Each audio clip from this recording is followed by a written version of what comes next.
Bismillah, Assalamualaikum warahmatullahi wabarakatuh.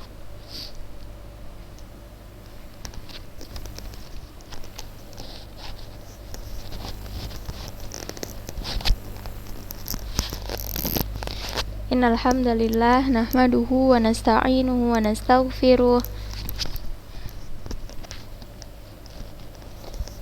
wa na'udzu billahi min syururi anfusina wa min sayyiati a'malina.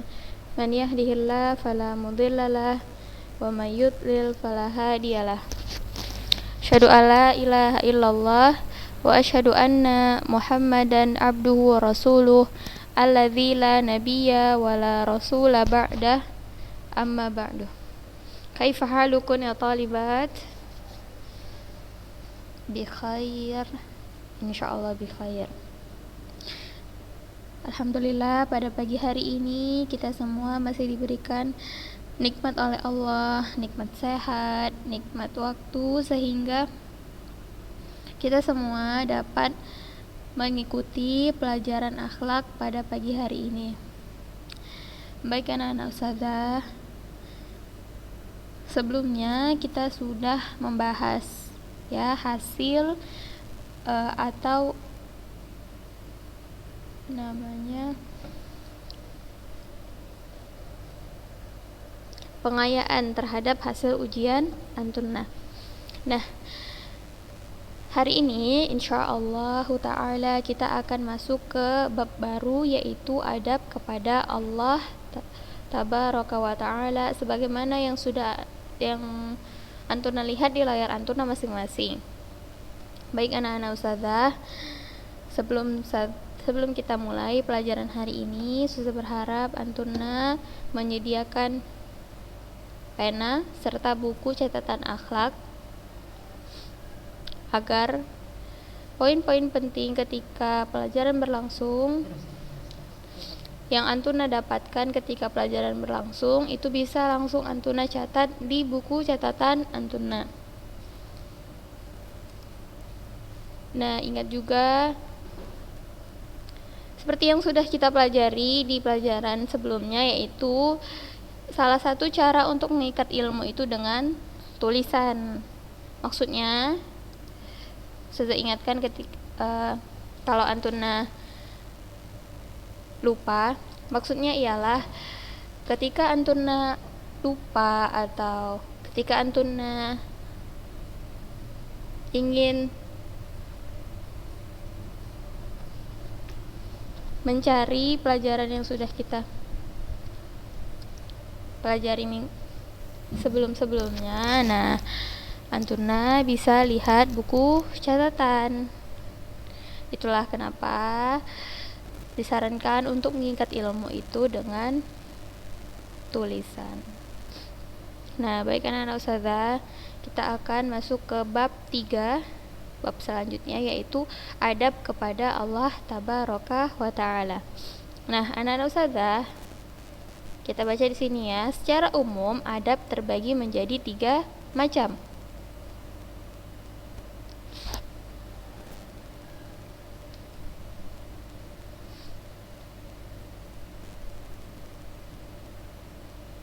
Secara umum, adab terbagi menjadi 3 macam. Nah, adab kepada Allah tabaraka wa ta'ala itu yang pertama. Lalu yang kedua ada adab kepada Rasulullah sallallahu alaihi wasallam. Yang terakhir ada adab kepada sesama makhluk. Nah, tiga macamnya ini akan kita bahas dan ada di buku antuna yang antuna pegang sekarang. Baik, jika antuna memiliki bukunya, maka ini ada di halaman 61. Yang pertama, seperti pada judul akhwat, kita akan bahas adab kepada Allah tabaraka wa ta'ala. Bagaimana kita harus bersikap kepada yang menciptakan kita, Tuhan kita, yaitu Allah azza wa jalla. Yang pertama, yaitu kita harus mengesahkan Allah terhadap apa yang khusus baginya. Nah, yang dimaksud dengan mengesahkan Allah yaitu mentauhidkannya mentauhidkan Allah dengan tauhid rububiyah. Antum sudah pelajari bahwa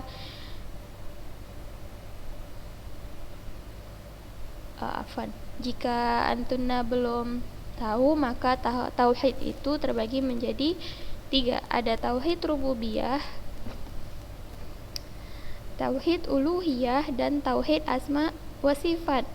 Maka adab yang pertama, adab kita terhadap Allah, yaitu mentauhidkan Allah dengan tauhidnya.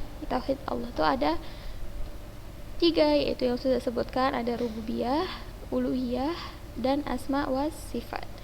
Allah Azza wa Jalla berfirman, wa ilahukum ilahun wahid, dan Tuhan kamu adalah Tuhan yang Maha Esa. Allah itu satu yang tidak ada duanya. Tidak ada Tuhan selain Allah. Allah lah yang Maha Pengasih dan Maha Penyayang. Nah, bisa Antuna catat di buku Antuna bahwa poin pertama, adab seorang penuntut ilmu terhadap Allah yang pertama, yaitu mentauhidkan Allah dengan tauhid rububiyahnya, uluhiyahnya, dan asma wa sifatnya.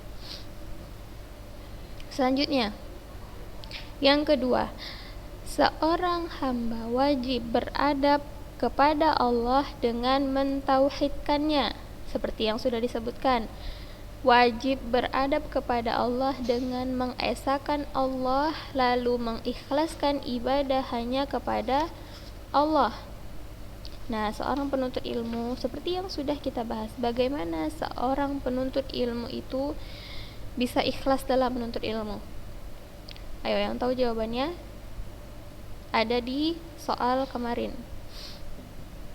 Na'am, barakallahu fikun. Nah, jawabannya adalah hendaknya dia menunjukkan ibadah itu hanya kepada Allah, tidak mengharapkan pujian dari manusia, atau dia mau jabatan, dia mau harta, tidak ya. Yang dinamakan dengan ikhlas itu ialah hendaknya dia menunjukkan semua ibadah itu semata-mata hanya karena Allah, semata-mata hanya karena ingin melihat wajah Allah,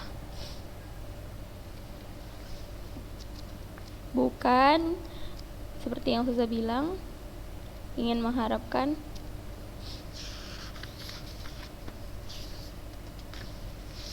pujian dari manusia dan lain-lainnya ya akhwat, serta mengagungkan Allah, serta takut dan berharap hanya kepada Allah.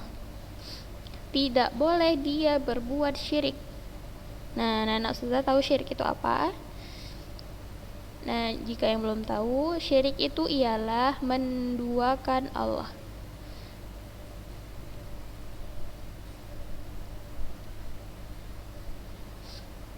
Nah, syirik ini banyak macamnya ya anak ustazah. Insyaallah nanti akan antuna pelajari di pelajaran akidah. Nah, berbuat syirik kepada Allah dengan sesuatu apapun juga itu tidak boleh, dan wajib menjauhkan segala macam perbuatan syirik besar maupun syirik kecil.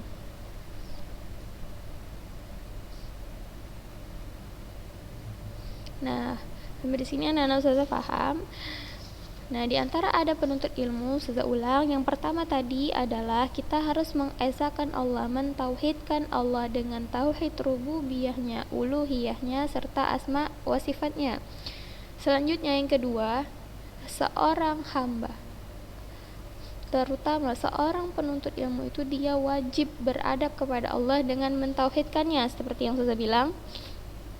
Lalu dia harus mengikhlaskan ibadah hanya kepada Allah. Bagaimana saja seorang penuntut ilmu itu bisa ikhlas, yaitu hendaknya ibadah tersebut hanya ditujukan kepada Allah lillahi ta'ala, bukan untuk mendapatkan pujian manusia, atau dia ingin harta atau jabatan, ya kesenangan dunia, tidak ya.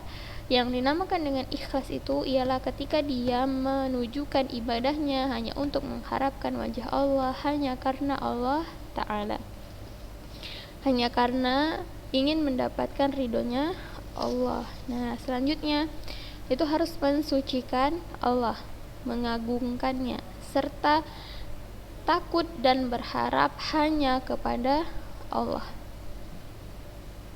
Lalu, apalagi saja dia tidak boleh berbuat syirik, apalagi seorang penuntut ilmu syar'i. Tidak boleh berbuat syirik kepada Allah dengan sesuatu apapun, dan wajib menjauhi syirik besar maupun syirik kecil. Nah, selanjutnya Nana Ustazah ada yang ketiga, yaitu seorang hamba wajib meyakini bahwa yang dapat memberikan manfaat, menolak bahaya, memberikan rezeki, menyembuhkan penyakit, dan menghidupkan serta mematikan hanya Allah Azza wa Jalla. Ini akhwat yang dimaksud dengan tauhid, mentauhidkan Allah. Kita sebagai seorang hamba harus meyakini, wajib meyakini bahwa hanya Allah lah yang dapat memberikan kita manfaat, menolak kita dari bahaya, memberikan rezeki kepada kita. Nah, Allah yang memberikan rezeki kepada hambanya. Lalu Allah yang menyembuhkan penyakit, menghidupkan kita, serta mematikan kita kapanpun Allah perintahkan. Hanya Allah Azza wa Jalla.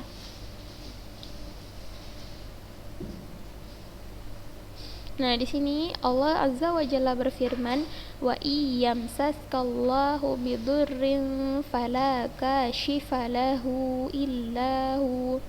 Dan jika Allah menimpakan suatu bencana kepadamu, maka tidak ada yang dapat menghilangkannya kecuali Allah.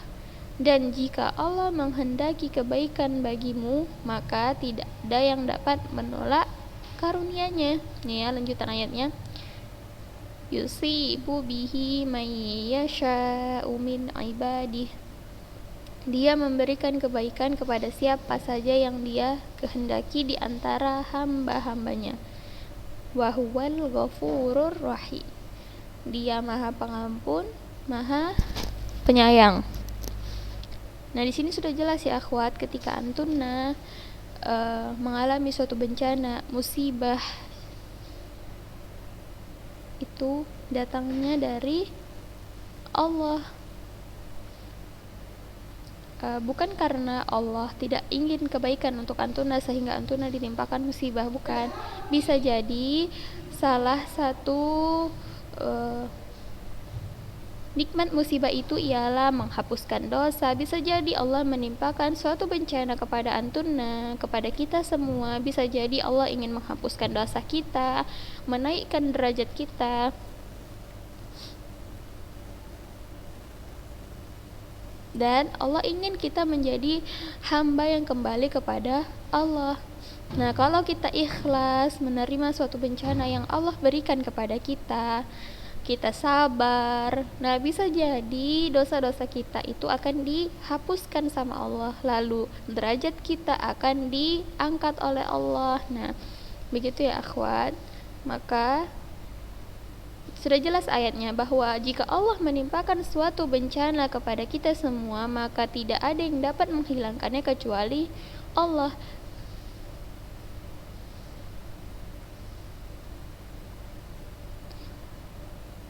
Ya akhwat, Allah yang menurunkan bencana, maka Allah lah yang akan menghilangkan bencana tersebut. Tidak ada yang lain ya akhwat, bahkan manusia sekalipun. Apalagi orang yang sudah meninggal, itu tidak bisa menghilangkan bencana. Yang dapat menghilangkan dan menimpakan suatu bencana itu hanya Allah. Selanjutnya, jika Allah menghendaki kebaikan bagimu, maka tidak ada yang dapat menolak karunia-Nya. Itu sudah jelas juga akhwat. Nah, dia memberikan kebaikan kepada siapa saja yang dia kehendaki. Di antara hamba-hambanya. Allah yang maha pengampun lagi maha penyayang. Masya Allah. Nah, selanjutnya 4. Seorang hamba wajib berhusnuzon, berbaik sangka kepada Allah, dan tidak boleh suuzon, buruk sangka kepada Allah. Ya, contohnya apa saja? Misalnya antuna berdoa, apa ya contoh doanya?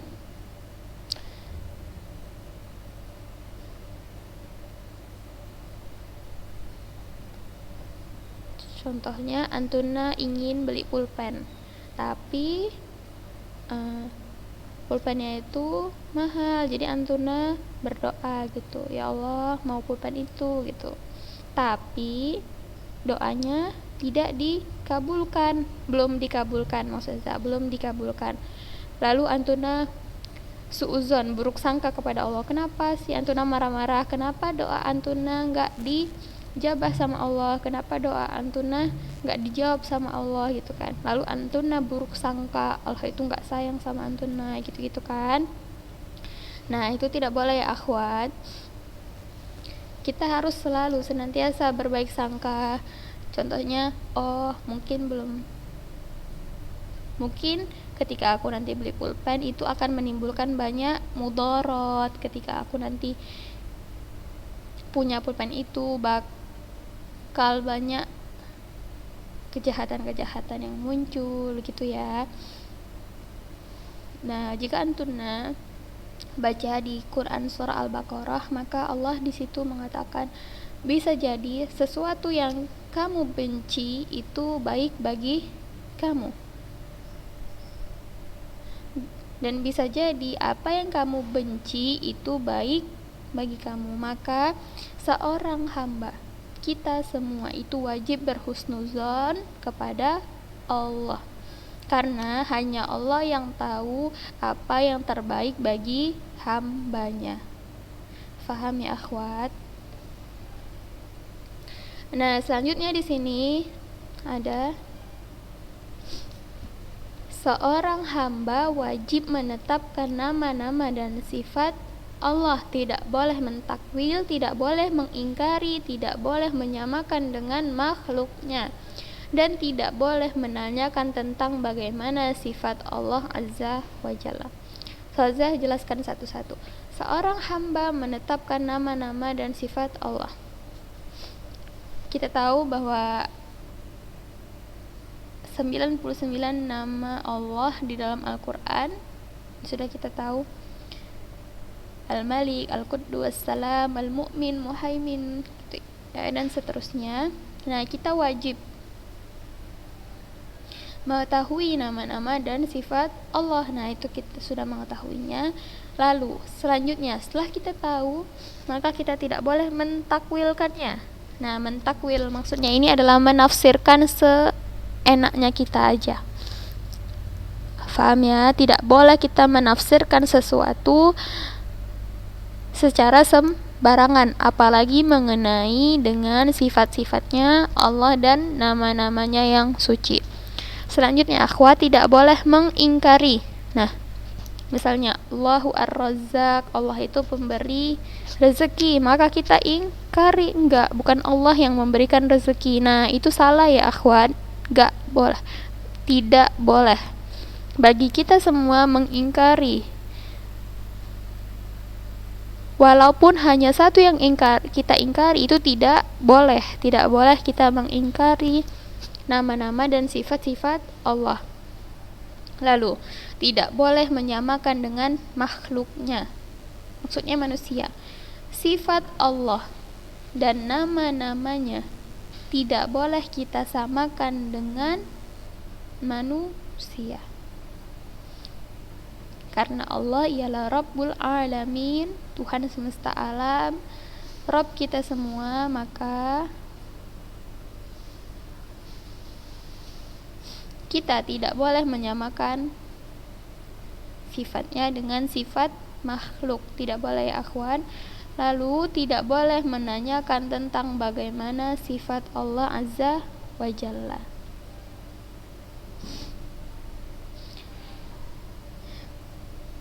Nah, apa yang sudah Allah tulis itulah yang benar di dalam Al-Quran. Kita tidak boleh bertanya kenapa, gitu. Dari mana, kok bisa begitu ya akhwat. Allah Azza wa Jalla berfirman, walillahil asmaul husna fad'u biha. Dan Allah memiliki asmaul husna, maka bermohonlah kepadanya dengan menyebut asmaul husna itu. Wadharul ladzina yulhiduna fi asma'ihi. Dan tinggalkanlah orang-orang yang menyalahartikan nama-namanya. Sayujzauna ma kanu ya'malun. Mereka kelak akan mendapat balasan terhadap apa yang mereka kerjakan. Nah, sampai di sini paham? Maka kita, ini dalil yang pertama akhwat, kita tidak boleh mentakwilkan atau menyalahartikan nama-nama yang telah Allah tetapkan. Karena apa yang kita lakukan itu akan mendapatkan balasan, atau apa yang kita kerjakan nanti di hari kiamat kita akan mendapat balasan terhadap apa yang telah kita kerjakan. Na'udzubillah. Jangan sampai antuna termasuk ke dalam orang-orang yang menyalahartikan nama-nama Allah. Selanjutnya ada dalil yang kedua, laisa kamitslihi syai'un. Tidak ada sesuatu apapun yang serupa dengan Allah. Wa huwas samiul basir. Dan dialah yang maha mendengar lagi maha melihatnya. Tidak ada yang menyerupai Allah. Sesuatu apapun, tidak ada yang serupa dengan Allah. Dialah yang maha mendengar lagi maha melihat.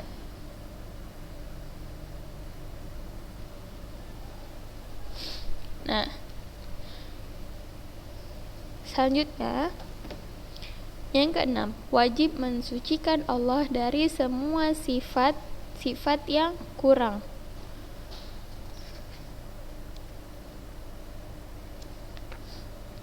Wajib mensucikan Allah dari semua sifat-sifat yang kurang. Ini Allah Ta'ala berfirman, Qul huwallahu ahad. Katakanlah Muhammad, dialah Allah yang Maha Esa. Allahus Samad. Allah tempat meminta sesuatu. Lam yalid wa lam yulad. Dia tidak beranak dan tidak pula diperanakkan. Wa lam yakul lahu kufuwan ahad.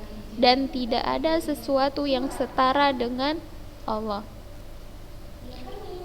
Fahimtun? Nah, selanjutnya ada nih, yang ketujuh, termasuk adab kepada Allah, yaitu melaksanakan sholat dengan khusyuk dan tumakninah. Khusyuk, tumakninah. Tumakninah di sini maksudnya ialah kita menyempurnakan rakaat demi rakaatnya itu dengan tenang dan senantiasa ingat kepada Allah Tabaraka wa Ta'ala. Allah Subhanahu wa Ta'ala berfirman, Hafizu ala salati was salatil wusta wa qumu lillahi qanitin. Peliharalah semua salatmu yang wajib akhwat, subuh, zuhur, asar, maghrib, isya, dan peliharalah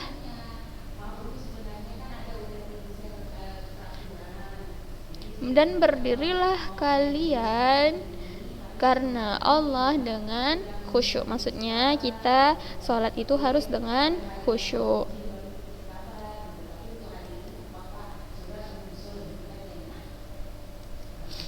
Nah, Selanjutnya ada yang ke-8, mentaati perintah-perintah Allah serta menjauhi larangannya, yaitu dengan menjaga dan melaksanakan amalan-amalan yang wajib dan sunnah. Nah, yang ke-8 ini kita harus mengikuti, menjalankan apa yang Allah perintahkan dan menjauhi apa yang telah Allah larang, dengan menjaga dan melaksanakan amalan wajib dan sunnah. Nah, yang kita harus lakukan ialah bukan hanya amalan wajib, akhwat, sunnah juga. Mengapa sunnah? Karena banyak orang dari sekarang yang meninggalkan sunnah hanya karena itu sunnah. Sementara sahabat-sahabat, kita contoh ya akhwat, pada zaman Rasulullah itu mereka sangat mengejar amalan-amalan tersebut. Nah, kita sekarang, na'udzubillah, di zaman sekarang banyak orang yang meninggalkan sunnah karena itu hanya sunnah. Akhwat, baik yang wajib maupun yang sunnah, kita harus melaksanakan amalan-amalannya. Nah, yang ke-9, ridho terhadap takdir Allah disertai kesabaran dan menyerahkan diri secara sempurna. Nah, ini maksudnya apa saja? Nah, ketika kita ditimpa musibah, contohnya kita sakit atau kita sakit parah begitu ya akhwat. Nah, kita harus percaya bahwa ketika Allah menurunkan bencana, maka Allah pula yang akan menghilangkannya. Ketika Allah menurunkan sebuah penyakit kepada kita, kita harus percaya bahwa Allah juga yang akan menyembuhkannya. Nah, kita ridho, kita ikhlas terhadap apa yang telah Allah takdirkan, disertai dengan kesabaran kita dan menyerahkan diri kita secara sempurna kepada Allah. Nah, ini dah sangat menakjubkan. Ini hadis ya akhwan, sahih riwayat Muslim. Sangat menakjubkan urusan seorang mukmin itu, sungguh semua urusannya adalah kebaikan baginya, dan hal ini tidak terjadi melainkan pada seorang mukmin. Apabila mendapat kegembiraan, dia bersyukur. Nah, ketika dia gembira, dia bersyukur, dan itu merupakan kebaikan. Lalu jika dia mendapatkan kesusahan, ia bersabar, dan itu merupakan kebaikan. Nah, ketika kita bahagia, maka kita bersyukur. Kita mendapatkan kebahagiaan, kegembiraan, kita jangan lupa untuk bersyukur. Lalu ketika Allah timpakan kepada kita musibah, maka apa di situ akhwat? Ketika Allah timpakan kepada kita musibah lalu kita bersabar, maka itu semua merupakan kebaikan bagi kita. Selanjutnya yang ke-10, mengakui berbagai keutamaan, nikmat dan karunia yang besar hanyalah milik Allah, dan mensyukuri serta yang paling mulia adalah nikmat Islam, iman sunnah, dan menuntut ilmu syar'i. Kami akhwat, nikmat yang paling mulia itu kita lahir dalam keadaan Islam, lalu setelah itu kita beriman, berada di jalannya Rasulullah sallallahu alaihi wasallam, serta kita sekarang juga lagi menuntut ilmu syar'i. Maka itu saya harapkan kepada antuna, jangan belajar, jangan menuntut ilmu itu hanya karena paksaan, terlebih hanya karena paksaan orang tua, tidak ya akhwat. Karena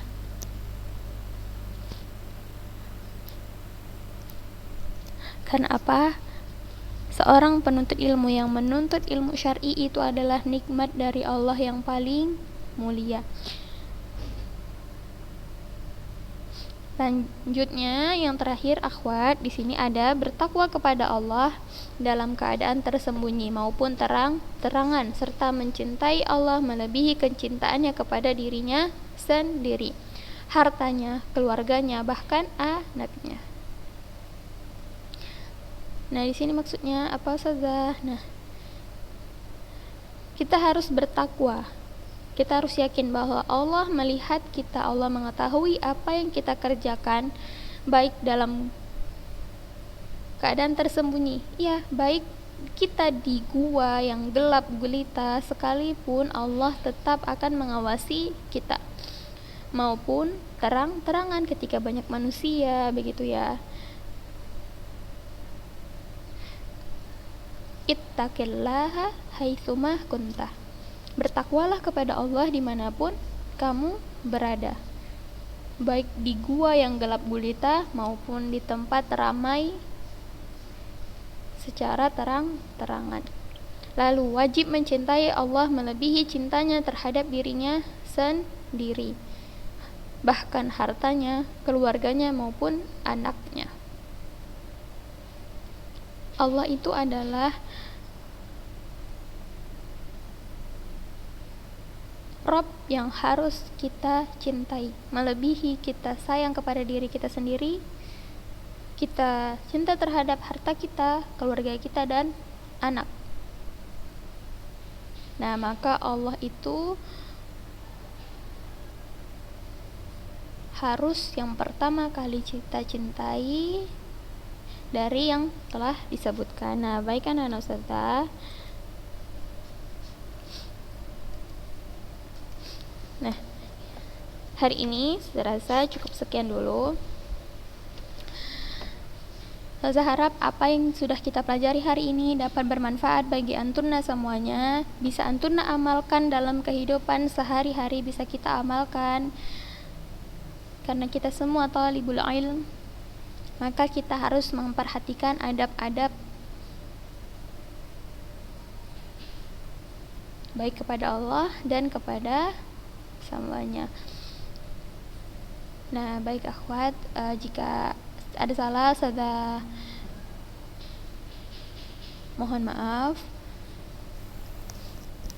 Sahalallahu umurakum, naqra kafaratul majlis, subhanakallahumma wa bihamdik, asyhadu an la ilaha illa anta, astaghfiruka wa atubu ilaik. Barakallahu fikum. Wassalamualaikum warahmatullahi wabarakatuh.